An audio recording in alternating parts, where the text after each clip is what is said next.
अख दा कैदी नीर त नहीं ना, दरिया नू जंजीर त नहीं ना, तेरे पैरी किवें मैं रखा पगड़ी है कोई लीर त नहीं ना, और दिल वाले नू दिल दिता है अन्ने अगू खीर त नहीं ना।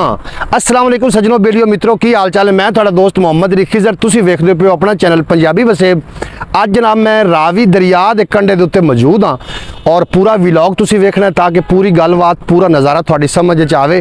जिहड़ा पासा तुसी वेख रहे हो इस पासे दरिया वह रहा है, तो जिहड़ा दूसरा पासा है ये जिहड़ा यह पासा जनाब, इत्थे पहले दरिया नहीं आ, इत्थे पहले काश्तकारी होंदी है। काश्तकार ज़मीन मतलब ये जिहड़ी ज़मीन है इहदे फसल होंदी है।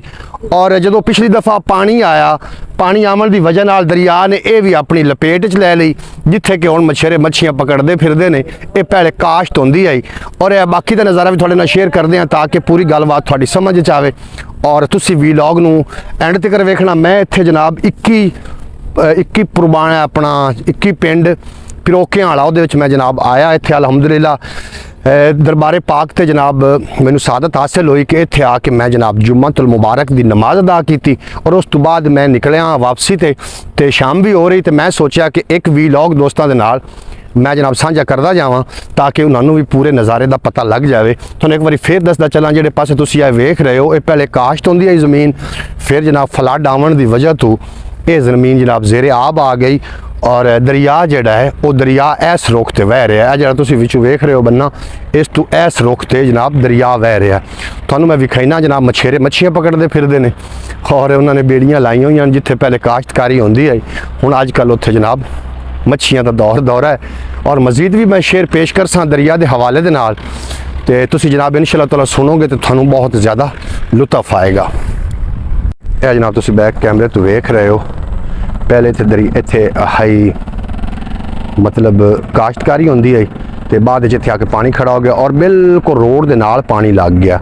ये पानी रोड के नाल लगा और इत्थे करेना काम कर रही ने ताकि रोड नूं बचाया जा सके। तुहानूं मैं विखा सकना, यह करेना तुसीं वेखदे पे हो, ये काम करदियां पियां ताकि दोबारा पानी आवे तो इस पासे पानी ना आ सके और रोड नूं महफूज रखा जाए। इत्थे जनाब कदी काश्तकारी है और कदी हुण मछेरे मच्छियाँ पकड़ रहे हैं, जिहड़े तुसीं जनाब वेख रहे हो।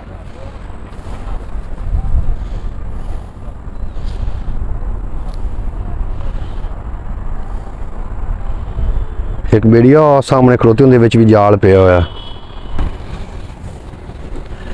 हुण ये बंदा पता नहीं नांदा फिरदा है कि मेरा तो ख्याल है भी नांदा ही फिरदा है, डुबिया नहीं बंदा दरिया दे विच जनाब ना रहा है। यह जो तुसीं वेखदे पे हो ये सारा जूम करके मैं विखा रहा, हो सकता है तस्वीर फटे, बहरहाल थोड़ा जिहा दूर कर लेंगे।